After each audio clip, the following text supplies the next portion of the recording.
বিকেল তখন 5:30। হঠাৎ করে প্রচণ্ড বৃষ্টি এবং ঝড় বইতে শুরু করলো। দূরে কবি সুভাষগামী মেট্রো দুরন্ত গতিতে এগিয়ে চলেছে। হ্যালো, এই কবি কবি ভাব একটু বন্ধ করো, অনেক তো হয়েছে। আমার আবার বৃষ্টি হলে প্রচণ্ড পেটে গুড়গুড় করে ওঠে। আর আমি কিন্তু পুম্পাকে বলে দিয়েছি তোমার ফেভারিট চিকেন কারি বানাতে।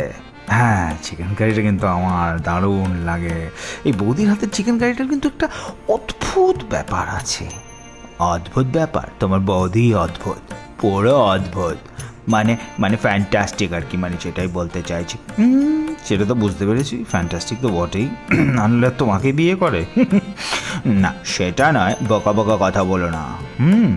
এই দেখো, তোমার বৌদি কিন্তু তোমার রান্না স্টার্ট করে দিয়েছে। চলো দেখি তো কি করছে। ও মা, পম্পা কি দারুণভাবে গন্ধ বেরিয়ে গেছে অলরেডি। রান্না শেষ হওয়ার আগে এত ভালো গন্ধ, আর পরে কি হবে আমি তো সেটা ভেবে জিভে জল এসে গেছে, আর পেটে গুড় গুড় তো চলছে। দেখো আমার বউ কে সুন্দর করে রান্না করে। আচ্ছা বৌদি, তুমি কি ছোটবেলা থেকেই এরকম রান্নার প্রতি ইন্টারেস্টেড ছিলে? এই দেখো, বকা বকা কথা। ছোটবেলা থেকে মানে ও আগের জন্মে, তার আগের জন্ম থেকেই সব রেডি। সুপার শেফ, সুপার ওমেনিয়াম। আরে সুপার শেফ, আরে তাহলে তো রেস্টুরেন্টে ট্রাই করা যায়। ধর রেস্টুরেন্টে সঞ্জীব কাপুর নাকি? আমার জন্য রান্না করে, আমার পেটে খিদে মেটানোর জন্য। তোমার জন্য চিকেন কারি বানাচ্ছে, তুমি চিকেন কারি খেয়ে এনজয় করবে, ওকে? আর আমার বউ সাধারণ বউ নয়, ফ্যান্টাস্টিক সুপার ওমেনিয়া, যেটা আমি আগেও বলেছি। তেলটা একটু বেশি হয়ে যাচ্ছে না? শোনো, বিয়ে থা তো করনি, সংসার চালানোর জন্য এই মেশিনে তেলই লাগে। তেল ছাড়া গাড়ি এগোয় না, বুঝেছ? বিয়েটা করো, তুমি বুঝবে। এই দেখো, মাংস কিন্তু অলমোস্ট রেডি। গরম জল দিচ্ছে আমার বউ, দেখেছ?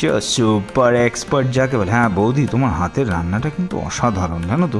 আগেও খেয়েছি আমি, ভীষণ ভালো লেগেছে আমার। কিন্তু মানে আমাকে একটু বলো, তুমি তুমি কি সত্যি ইন্টারেস্টেড এত ইয়েতে? এই এই বকা বকা কথাগুলোর জন্যই তোমার বিয়ে হচ্ছে না। তুমি তুমি তোমার আর হবেও না।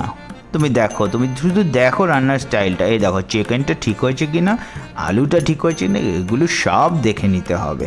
তারপর দিতে হবে গরম মশলা এবং সুন্দর মতো চিনি দিতে হবে, স্বাদটা যাতে তোমার পছন্দের মতো হয়। তারপর দিতে হবে বাঞ্ছারামের গাওয়া ঘি।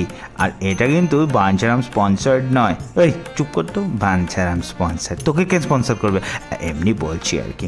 এবার ঢাকাটা দিয়ে দাও, আর রেডি হয়ে গেছে তোমার পছন্দের চিকেন কারি।